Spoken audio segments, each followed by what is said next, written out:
Natalie Sideserf here of Sideserf Cake Studio, and I'm gonna show you how I made a jalapeno pepper cake. I decided because jalapeno peppers are so tiny that I was going to make a larger version of a jalapeno pepper cake. And that was when I realized that jalapeno peppers enlarged look a lot like a poblano pepper in its real size. Like, I feel like this is definitely, it looks just like a poblano pepper. If you like this channel, and you like this cake, and you like our videos, please subscribe to this channel and like this video, because the more likes that we get, the more people our videos reach, and that really helps us out. So let's get started. Here I have some vanilla cake, and I have a little jalapeno pepper next to the cake, and I'm using that little pepper as a reference so that I can make sure that I'm carving my cake into a similar shape. I started to add some green icing to do a crumb coat on the cake, and I realized I wanted to trim it in half into 2 pieces and add a layer of buttercream in between the 2. I just wanted a little more buttercream. So I split it in half, added that layer of buttercream, put the other half back on, and then I added a crumb coat of buttercream icing. A crumb coat means I'm just covering the entire cake. Then I rolled out some light green modeling chocolate. So this cake was actually made while I did a live stream where I talked about modeling chocolate. So I answered all kinds of questions like how to cover a cake in modeling chocolate and how to paint it, and it was all live. So I'll put a link in the description in case you guys want to check that out.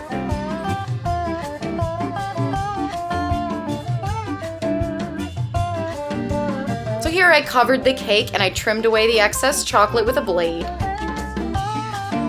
Then I pinched the ends and trimmed the ends away as well. And then I literally picked up the cake and started to work the chocolate underneath. Now the size of this cake is so small that I was able to pick it up. If this cake was larger, that would not fly. But I would just trim away the chocolate and start to tuck it under the cake with a tool. So now that the cake is covered, I am blending out any of those seams and creases with a sculpting tool.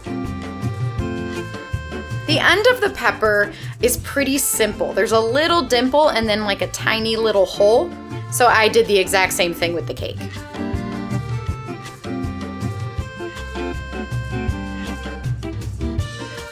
And you can see where the cake kind of caved in a little bit. So instead of fixing that, I actually ran with it because I liked that little indentation on the tip of the pepper. Then I used a sculpting tool and I flattened out the sides a little bit, just shaping it a bit.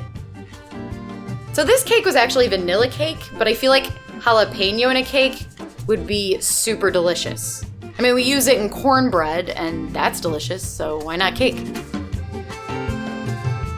I used modeling chocolate for the stem of the jalapeno. And you can see I have all my other little jalapenos around. And that was really great because they were all a little different. So I was able to kind of pick which stems I liked and replicate those in my cake. I feel like a dentist when I make stems. You take like 2 tools and you smush the chocolate in between the tools. It's fun. I don't know why that reminds me of dentists, but it does. So since I'm recreating a hot pepper as cake, I want to mention the Scoville Scale. So if you don't know what that is, it's just a way to measure the level of heat in a pepper. And jalapenos actually aren't that high on the scale, like at all. They're considered a mild to medium pepper, and that makes me feel kind of wimpy because I think they're really hot.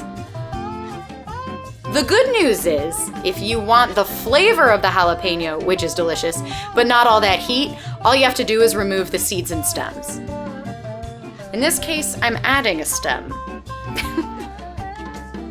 I took a very fine sculpting tool and I made a few little imperfections in the pepper. They're super small and they're very, very subtle, but honestly, I think these itty bitty little imperfections are what make the cake look really realistic. And honestly, I'm just looking at the real peppers and I can see those little imperfections and dents and I'm copying them. So I'm not even making them up necessarily. I have so many examples in the actual pepper that it's helpful. I even went in with a hard bristled brush and I added a few, scrapes and I poked at it. It's just adding a little bit of texture to make it a little more interesting. A real pepper is never perfect. That's my motto. So now it's time to paint. This pepper, I started out with very light green for the modeling chocolate, and that's because I wanted to paint in the darker areas. That's typically what I do with my sculpted realistic cakes. I paint in dark areas and I let the chocolate color show through as highlights. So at first I'm starting out with green and I just want to get the entire pepper cake covered. Once it's covered, I kind of let it set a little bit. I want some of that food color to evaporate so it dries, and then I go in and I add another layer. Right out of the bottle, the green food color has a hint of blue in it.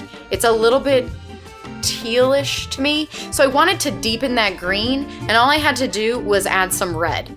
So red is the complementary color to green, and that will help to deepen and muddy that color, and it really looks like the real jalapeno green. Sometimes I take a soft bristled brush and I dab at the cake while it's still wet. I like that kind of hides any brush strokes. I don't want to see brush strokes because that's going to make it look less real. So I'm going in and I'm painting in layers. I do give it a little time in between layers to make sure that everything is nice and dry.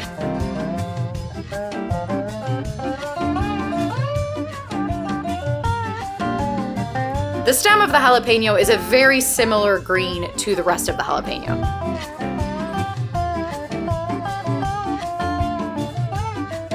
To emphasize those little imperfections and dents in the pepper that I sculpted, I went in with a ivory, sort of yellowy tone, and I painted them and then I smudged it a little. I just wanted to give it a little bit more color.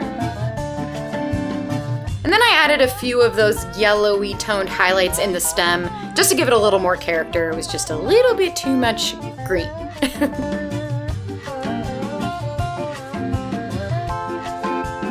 I noticed that the pepper was a little bit dark. I wanted to lighten it up just slightly, so I added a very light green food color to certain areas. Not the entire thing, I just picked a few spots and decided to kind of brighten those up a bit.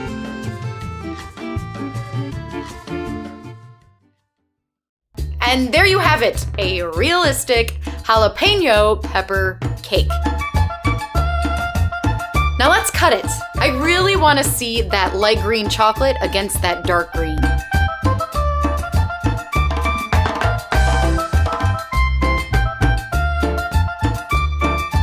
Yes, it's beautiful.